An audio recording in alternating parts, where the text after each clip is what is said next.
Hey everyone, welcome back to Garam Masala podcast. बात करेंगे डब्बा के नए व्लॉग के बारे में।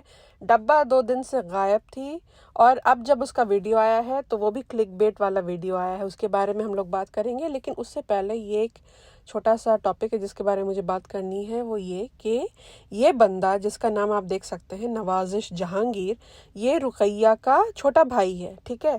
और इसका इंस्टाग्राम मैं फॉलो नहीं करती हूँ, लेकिन मुझे पता नहीं कैसे पॉपअप कर गया मेरे अकाउंट पे। तो मैंने इसकी ये एक रील देखी, हो सकता है आप लोगों ने भी देख रखा हो।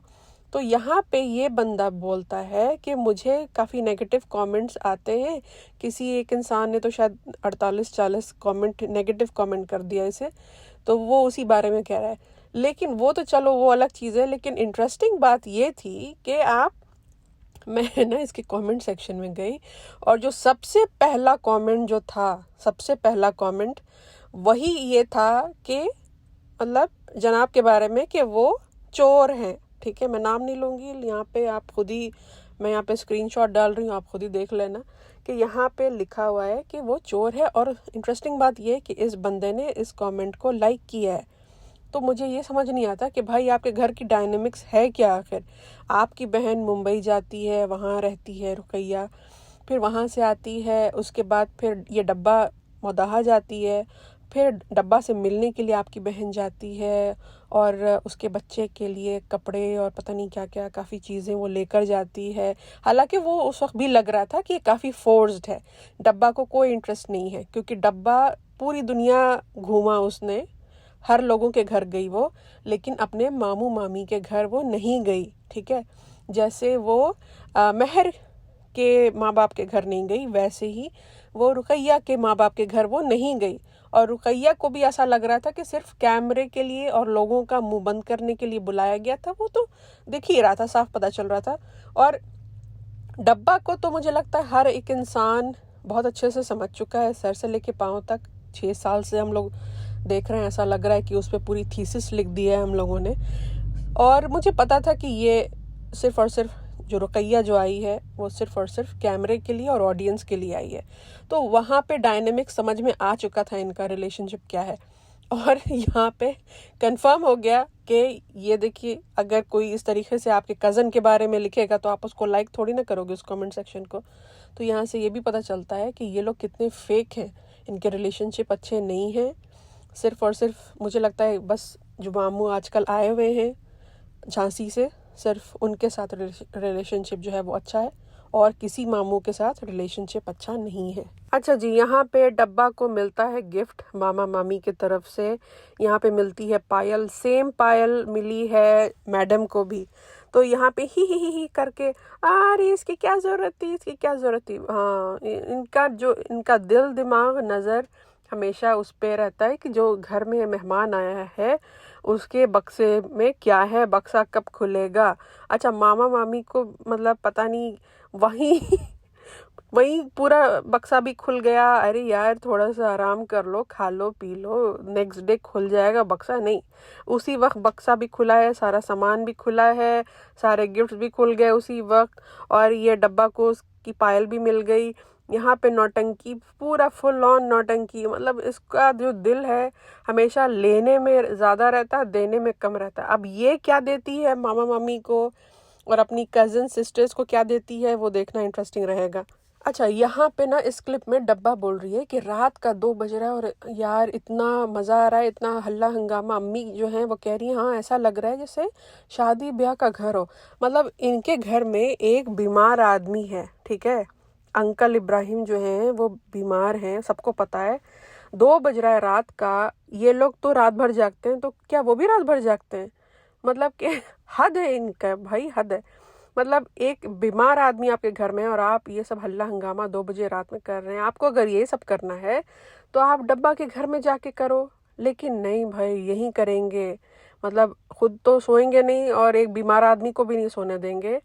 और वो मुझे एक सबसे चीज़ अजीब चीज़ लगती है कि भाई आपके जो नेबर्स हैं, जो पड़ोसी हैं आपके, उन्हें कितनी तकलीफ होती होगी।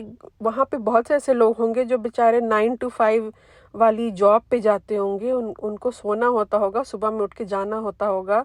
ये 2 बजे रात में इतना हल्ला हंगामा शोर कर रहे हैं, तो वो बेचारे उनकी नींद कितनी ख़राब होती होगी। मतलब इनको अपना सिर्फ अपना पड़ा है, इनको दुनिया से कोई लेना देना नहीं है, इनको बेसिक मैनर्स तक नहीं है कि भाई हम इतना रात में हम जाग रहे हैं तो कम से कम ऐसे जानवरों की तरह हल्ला हंगामा हा हा ही ना करें, तो चिल्ला चिल्ला के लोगों को परेशान ना करें। लेकिन इनको कोई मतलब नहीं है। एंड आई एम श्योर कि इनके अपार्टमेंट वाले लोग बेचारे सीधे साधे शरीफ लोग हैं जो कुछ बोल नहीं पाते हैं, इनको झेल रहे हैं। I really feel bad for them. और तीसरी चीज़ ये कि यहाँ पे आपने नोटिस किया या नहीं किया कि यहाँ से गुटका किंग गायब है। इस पूरे तमाशे से गुटका किंग जो है वो नदारत है। क्यों?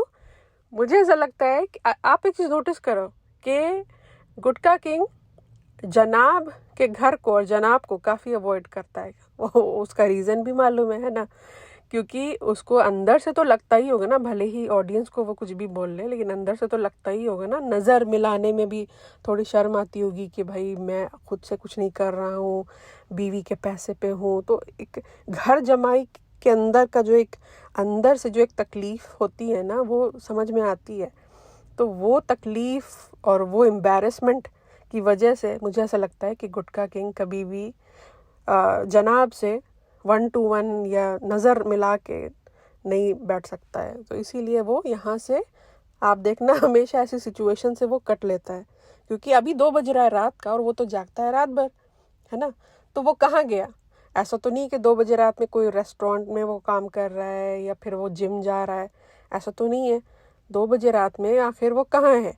यहाँ नहीं है तो कहाँ है? तो ये बहुत बड़ा सवाल है ये। अच्छा, यहाँ पे डब्बा कहती है कि उसने अपने शायद लास्ट ब्लॉग में देखा कि उसके घर में एक किसी पंखे पे गंदगी जमी हुई है। ये उसने अपने व्लॉग में देखा। अच्छा, और उसका वो रीज़न भी बता रही है कि घर में हाउस हेल्प नहीं है, तो ये है वो है। भाई हाउस हेल्प नहीं है, तुम्हारे घर में मुस्तंडे भरे हैं, तुम्हारा जो हस्बैंड है उसको कोई काम धंधा नहीं है, वो दिन भर घर में बैठा रहता है, उसको बोलो वो साफ़ कर देगा। तो तुम्हारी हाउस हेल्प थोड़ी ना हर काम करती होगी, उसको बोलो वो करेगा। रेहान है, बहुत से लोग हैं, तुम्हारा कृष्णा है, बहुत से लोग हैं यार। तो ये अच्छा, और दूसरी चीज़ ये कि घर में गंदगी देखने के लिए तुमको व्लॉग देखने की ज़रूरत है। इंसान, नॉर्मल इंसान घर में गंदगी देखेगा, अपनी आँख से देखेगा, उसको साफ़ करेगा या करवाएगा। इसको, ये इतनी बड़ी महारानी है कि इसको अपने घर की गंदगी अपने व्लॉग में दिखती है। वाह क्या बात है। मतलब कि ये बातें भी ऐसी करती है कि जिस पे इंसान को यकीन ही ना हो। ऐसा कैसे हो सकता है कि इसको अपने घर में क्या हो रहा है पंखे की तरफ या ये क्या नहीं देखती है? मतलब क्या अजीब अजीब, मतलब अजीब ऐसी ऐसी बातें हैं जिसका कोई सर पैर नहीं है। अच्छा, जो बच्चे आए हैं, जो मामू की जो बेटियां हैं, स्पेशली जो बड़ी वाली, आप उसका उसका आप ड्रेसिंग देखो, उसका सेल्फ कॉन्फिडेंस देखो। एक चीज़ तो पक्की है कि जो बच्चे इस घर से दूर रहेंगे उनकी लाइफ सेट है, उनका सेल्फ कॉन्फिडेंस बहुत अच्छा है, वो लाइफ में कुछ कर लेंगे, पढ़ लिख भी जाएंगे। क्योंकि आप देखो कि वो जो सारा है इन लोगों से अलग थलग रहती है, साल में 1-2 बार आती है, लेकिन वो निकल लेती है। तो उसने, उसका जो सारा ध्यान है वो अपनी ज़िंदगी पर है, अपने करियर पे है, पढ़ाई लिखाई पे है, और तमीज़दार है, ठीक है। और इनको देखो, ये जो मामू आए हैं झांसी से, इनकी बेटी, ये भी मुझे काफ़ी कॉन्फिडेंट लग रही है। अभी तक तो काफ़ी कॉन्फिडेंट लग रही है, बॉडी लैंग्वेज से समझ में आ जाता है। और दूसरी चीज़ ये कि जनाब ने अपने व्लॉग में कहा कि जो बच्चा मामू हैं वो चाहते हैं कि जो मैडम है वो अंग्रेज़ी में बात करें उस लड़की से, ताकि उसका कॉन्फिडेंस बिल्ड हो, और वो उसे शायद इंग्लिश सिखा रहे हैं, शायद क्लासेस ले रही है वो। तो इससे पता चलता है कि माँ बाप जो हैं वो कितने सीरियस हैं अपने बच्चों को लेके, अपनी पढ़ाई को लेके, करियर को लेके, बच्चे की फ्यूचर को लेके। एक बेटी खाला है जिनको कोई, मतलब बेटी खाला पे तो मुझे, मतलब मैं क्या बोलूँ, मुझे मतलब रहम भी आता है कि यार इस औरत को मतलब अकल ही नहीं है। मतलब पूरी दुनिया हंस रही है, लोग कमेंट कर कर के लोग थक गया भाई कि अपने बच्चों पे ध्यान दो। पता नहीं कौन से, कैसे, किस मिट्टी के बने हुए हैं ये दोनों मियाँ बीवी, बेटी खाला और उनके हस्बैंड। उनको दिखता ही नहीं है कि रिज़ा की क्या हालत हुई हुई है। अच्छा, रिज़ा से याद आया कि नेहा फैज़ी का जो लाइव चल रहा था वो मैंने नहीं देखा, लेकिन मैंने सुना कि नेहा ने शायद ये रिवील किया है कि रिज़ा जो है उसने शायद पढ़ाई लिखाई छोड़ रखी है, और वो शायद महीने में एक दफ़े जाती है ट्यूशन के लिए, और वो भी जाती है या नहीं जाती है वो भी किसी को नहीं मालूम।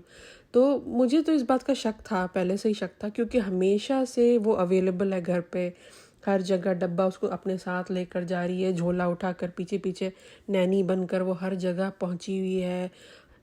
ऐसा हो ही नहीं सकता कि कोई बंदा 11th स्टैंडर्ड में हो या 12th स्टैंडर्ड में हो और उसके पास इतना फारिग टाइम है, इतना टाइम है कि वो यहाँ से वहाँ, वहाँ से यहाँ करे, हर वक्त अवेलेबल हो, किचन में चीज़ें बना रहा है, कभी कुछ बन रहा है, कभी कुछ बन रहा है। हो ही नहीं सकता, इम्पॉसिबल। मुझे शक था इस बात का कि इसने ज़रूर अपनी पढ़ाई लिखाई छोड़ रखी है, और वही हुआ। नेहा ने इस बात को कंफर्म किया है कि इसने अपनी पढ़ाई, रिज़ा ने अपनी पढ़ाई छोड़ रखी है। तो आप ये देखो कि एक बंदी जो जिस काम के लिए उसको यहाँ लाया गया था, ये पर्पस से कि उसकी लाइफ बनेगी, करियर बनेगा, पढ़ाई लिखाई करेगी, शहर की ज़िंदगी जिएगी, वो सब छोड़ छाड़ कर ये इन सब चीज़ों में लग गई। नैनी गिरी कर रही है, तो असिस्टेंट बनी हुई है, घर की काम वाली बाई बनी हुई है, ठीक है। और दूसरों बच्चों को देखो जो झांसी में रह रहे हैं और भोपाल में रह रहे हैं, वो लोग ज़्यादा बेटर कर रहे हैं। क्यों? क्योंकि वो लोग इस फैमिली से दूर हैं। तो इस फैमिली से जितना आप दूर रहेंगे उतना ही आपकी सेहत के लिए अच्छा है, क्योंकि इनका तो घर चल गया व्लॉगिंग से, ठीक है, लेकिन हर इंसान का नहीं चलेगा। और पढ़ाई लिखाई बहुत ज़रूरी है, इम्पॉर्टेंट होती है। इन्होंने एक इमेज बनाया है, अपने आप को इन्फ्लुएंसर बोलते हैं।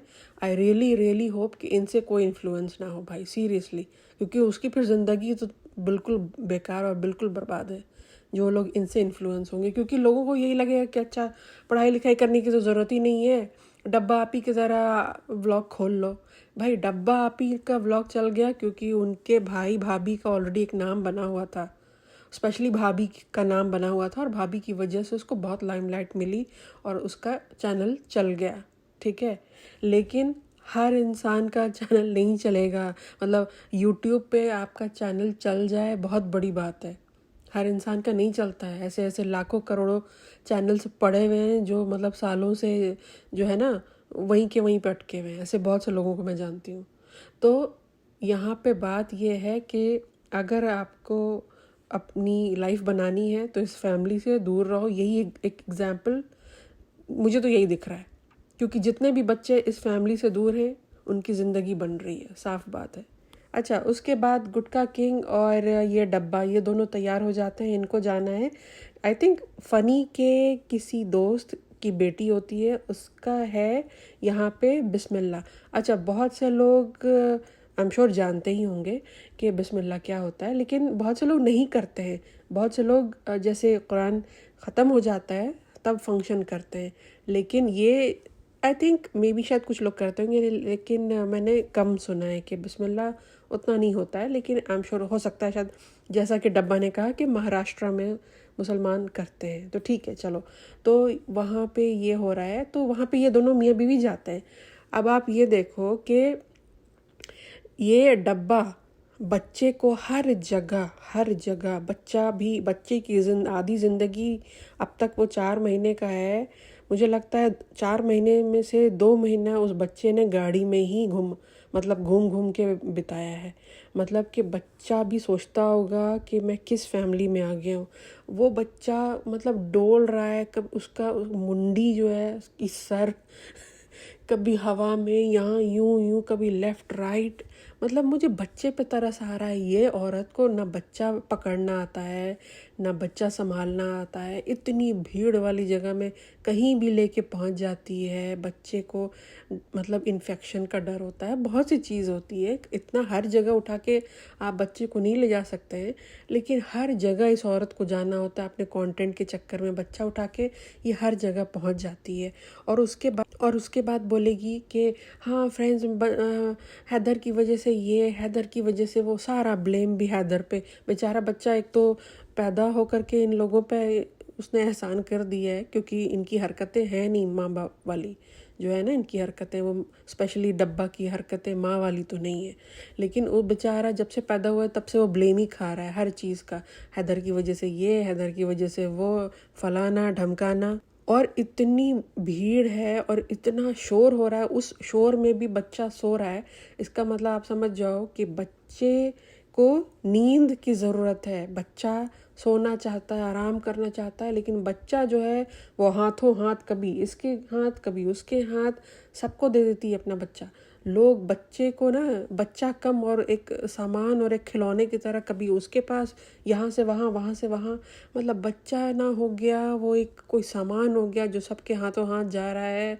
और मतलब कि बच्चा भी सोचता होगा कि यार क्या मैं, मतलब क्या मैं करूँ क्या ना करूँ। वहाँ से ये घूम घाम के आती है तो रिज़ा पूछती है, अच्छा खाने में क्या था, खाने में क्या था। मतलब कि इस लड़की का अभी भी इसको अक्ल नहीं आई है। इसको 10 हेल्थ प्रॉब्लम है। इसको मैडम ने भी समझा दिया कि तुम्हें मेहनत करनी है, ये करना है, वो करना है। आए दिन ये बैठ करके कभी केक और ब्राउनी और कुकी ये वो बना बना करके अपने इंस्टाग्राम पे आजकल वो रील्स डाल रही है। लेकिन आई एम श्योर कि ये खाती भी होगी। मुझे नहीं लगता कि इसने शुगर वगर छोड़ा है। सोचो, इसका अभी भी ध्यान ये है कि वो वहाँ पे फंक्शन में क्या खाना वहाँ पे सर्व हो रहा है। मतलब इनकी पूरी फैमिली को इतना, भाई मैंने ज़िंदगी में किसी को इतना खाने के पीछे इतना क्रेज़ी नहीं देखा जितनी क्रेज़ी फैमिली ये है। अच्छा जी, अब आते हैं मेन टॉपिक पे। यहाँ पे ये इसने क्या किया है, आजकल ये क्लिक बेटिंग करती है। आप इसका टाइटल देखो इस वीडियो का, कि मुझे एक ऐसी बीमारी हुई है, ऐसे करके कुछ इसने डाला है ताकि लोग एकदम पागल हो जाएं और क्लिक करना शुरू कर दें कि अरे बाप रे क्या हो गया हमारी प्यारी डब्बा आपी को। मतलब कि इसको कहते हैं क्लिक बेटिंग, और वो भी बीमारी के नाम पे। मतलब कि बीमारी जो होती है ना, कोई अच्छी चीज़ नहीं होती है।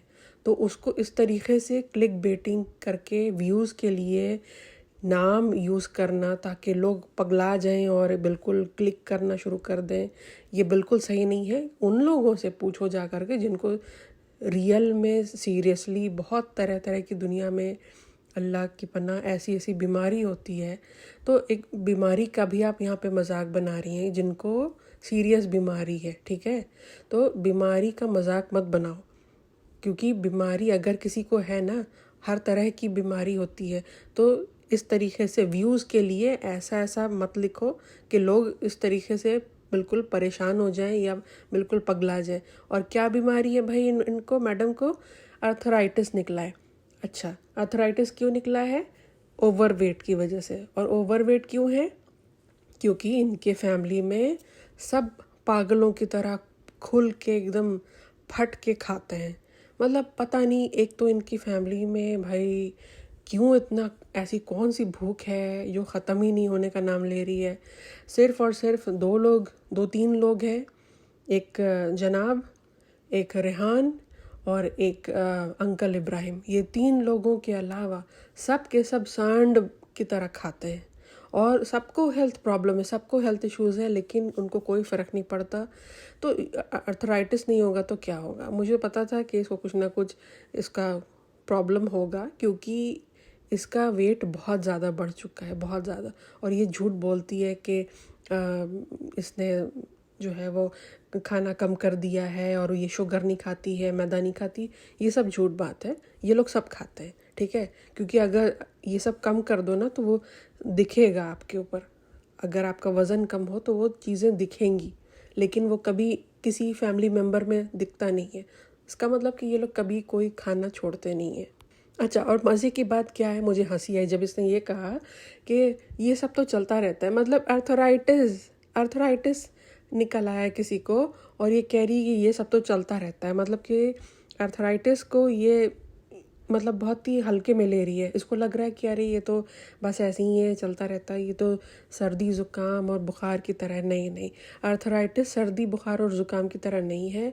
अर्थराइटिस बहुत ख़राब चीज़ है, क्योंकि जिसको अर्थराइटिस होता है ना, उसको उससे पूछो, ऐसा पेन उठता है। मेरी नानी को था, ठीक है, मेरी नानी को था, तो मुझे पता है कि क्या होता है। मैंने देखा है उनको, बिल्कुल जिस तरीके से इंसान पेन में होता है, चीखता है दर्द से। तो डब्बा के लिए हर चीज़ मजाक है, हर चीज़ मतलब हर चीज़ उसके लिए कंटेंट है, बस तमाशा है हर चीज़। अच्छा, और उसने कहा कि मैं अभी रोई हूँ। इसलिए नहीं रोई है ये कि इसको अर्थराइटिस निकला है या हेल्थ इश्यूज़ है, नहीं, इसलिए नहीं रोई है ये डब्बा। क्यों रोई है? क्योंकि फ़नी ने इसका सरप्राइज़ ख़राब कर दिया। और क्या सरप्राइज़ है कि ये इसने आईफोन गिफ्ट किया है अपने हस्बैंड को, गुटका किंग को।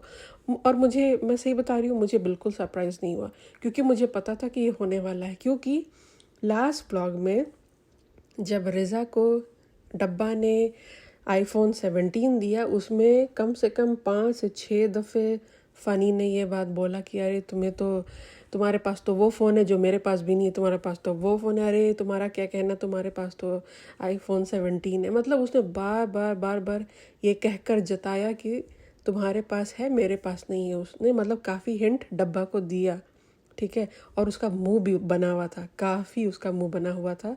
उसे ये चीज़ बिल्कुल अच्छी नहीं लगी थी कि रिज़ा को आईफोन 17 मिला है, ठीक है। तो यहाँ पे उसकी जलन और उसकी कुढ़न दिखी है काफ़ी। अच्छा, बहुत से लोगों ने नोटिस किया है इस बात को ना, काफ़ी लोगों ने इस बात को नोटिस किया और बोला भी कि हाँ, फ़नी के चेहरे पे वो जलन और नापसंदीदा जो एक हरकत होती है ना, वो दिख रहा था साफ साफ। तो मुझे उसी वक्त अंदाज़ा हो चुका था कि अब नेक्स्ट व्लॉग में या 2-3 व्लॉग के अंदर ही अंदर इसका आईफोन 17 आएगा ही आएगा। अब आप देखना, इसने बोला कि ये नेक्स्ट व्लॉग में इसको ओपन करेगा, ठीक है। और वो समझ चुका है कि इसके अंदर क्या है। उसने बोला नहीं, लेकिन वो समझ चुका है कि ये आईफोन 17 प्रो मैक्स है। मैं आपको लिख के देती हूँ, ये कोई आईफोन 17 भी नहीं होगा, ना ही आईफोन 17 प्रो होगा। आप देख लेना, ये आईफोन 17 प्रो मैक्स होगा, मैं लिख के देती हूँ। और और वो भी समझ चुका है कि ये क्या है, ठीक है। तो उसके चेहरे की हंसी देखो, उसके चेहरे की खुशी देखो। मतलब उस बेशरम आदमी को मतलब इतनी भी शर्म नहीं है कि अरे यार कि बीवी का अभी अर्थराइटिस निकला है, थोड़ी शर्म कर लो, थोड़ा दुख दिखा लो चेहरे पे, थोड़ा सा बीवी को थोड़ा पैम्पर कर लो, बीवी को इसको। ओह माय गॉड, मतलब सही मैं बता रही हूँ। बहुत से लोगों को ना मैं देखती हूँ कमेंट सेक्शन में लोग लिखते हैं कि डब्बा आपी कितनी लकी है, डब्बा आपी की जैसा हस्बैंड, फ़नी भाई जैसा हस्बैंड सबको मिलना चाहिए। नहीं भैया, नहीं नहीं, इतने बुरे दिन नहीं आए हैं। ऐसी बद्दुआएं किसी को मत दो प्लीज़, ऐसी बद्दुआएं किसी को मत दो कि फ़नी जैसा हस्बैंड लोगों को मिलना चाहिए। नहीं, फ़नी जैसा निकम्मा और नकारा हस्बैंड किसी को नहीं मिलना चाहिए, किसी को भी नहीं, जिसको अपनी इज्जत का, दो कौड़ी की इज्जत का कोई ख्याल नहीं है। बस बीवी के हर चीज़ बीवी के ऊपर, हर चीज़ बीवी के ऊपर। मतलब इसको मतलब रात में नींद कैसे आती होगी, मैं तो ये सोचती हूँ। क्योंकि अगर कोई नॉर्मल आदमी होगा ना, जिसकी सेल्फ रिस्पेक्ट होगी, उसको अंदर से जलील की तरह फील होगा कि यार मेरी कोई इज्जत ही नहीं है। अच्छा, वो जो मौदाहा का जो एक यूट्यूबर है, क्या नाम है उसका? हाँ, उसका नाम है अकबर अहमद। तो अकबर अहमद के व्लॉग्स जो वो वीडियोस डालता है, वो भी मैं देखती हूँ। तो उसने बताया है कि फ़नी का शायद बहुत मजाक बनाया है। उसके जो फ्रेंड्स हैं उन लोगों ने काफ़ी मजाक बनाया है कि तुम तो सांस भी अपनी मर्ज़ी से नहीं ले सकते हो। और कोई भी बनाएगा, कोई भी बनाएगा, हम लोग सब बना रहे हैं मजाक, राइट? क्योंकि वो चीज़ें दिख रही हैं। तो मुझे लगता है कि अभी फ़नी को काफ़ी लताड़ पड़ी है अपने फ्रेंड्स से, जाहिर सी बात है। तो फ़नी ने अपना बुखार उतारा होगा डब्बा पे। उसने बोला होगा कि तुमने मेरी बेइज्जती करी है, तुमने पिछले 4-5 व्लॉग में तुमने बिल्कुल फुल ऑन बेइज्जती मेरी की है और लोग मेरे ऊपर हंसता है, ये है वो है। तो फ़नी को इसने चुप कराने के लिए, ताकि फ़नी जो है अपना बोरिया बिस्तर बांध के अपने मायके ना भाग जाए, तो उसने ये 17 प्रो मैक्स उसके मुंह पे दे मारा है ना। और उसका दूसरा रीज़न ये भी है कि उसको रिज़ा को जो दिलाया है तो वहाँ पे बुरा लगा हुआ था, तो वो भी एक रीज़न है। तो आप ये सोचो कि कितनी बेगैरती चल रही है यहाँ पे। मतलब कि फ़नी जो है फ़नी कह रहा है कि उसने लास्ट नहीं, आई थिंक लास्ट व्लॉग में शायद बोला था कि नहीं मैं लूँगा, लेकिन मैं अभी नहीं लूँगा, मेरे पास पैसे नहीं है। पैसे क्यों नहीं है ना फ़नी तुम्हारे पास? क्योंकि तुम्हारा तो खुशामदीद, तुम लोगों के अकॉर्डिंग तो खुशामदीद चल रहा है, और दिल्ली में नया ब्रांच भी खुल रहा है अब तो पैसे की तो भरमार होनी चाहिए थी। पैसा कैसे नहीं है भाई तुम्हारे पास? लेकिन खैर ये लोग झूठ बोलते हैं, ये लोग बहुत बहुत बहुत झूठ बोलते हैं, ठीक है, बहुत झूठ बोलते हैं ये लोग। और अब तो मैं इन लोगों को, इनकी पूरी फैमिली को इतना, मैं क्या, मुझे लगता है हम सब इतनी अच्छी तरीके से जान चुके हैं कि हमें पहले से मालूम होता है कि क्या आने वाला है। मुझे पता था कि ये आईफोन 17 इसके मुंह पे मारेगी, और वही हुआ। अभी नेक्स्ट व्लॉग जब आएगा तो उसमें आप देख लेना कि इसमें आईफोन 17 प्रो मैक्स है 100%, ठीक है। तो चलिए, उसके अलावा तो और फिर कुछ था नहीं। तो फिर मिलते हैं नेक्स्ट व्लॉग में, बात करेंगे। मुझे जनाब के वीडियो पे भी रिएक्शन वीडियो बनाना है। तो चलिए मिलते हैं नेक्स्ट पॉडकास्ट में। तब तक इस चैनल को लाइक कीजिए, शेयर कीजिए, सब्सक्राइब कीजिए, और yes, I will see you in the next podcast. Take care, Allah हाफिज़।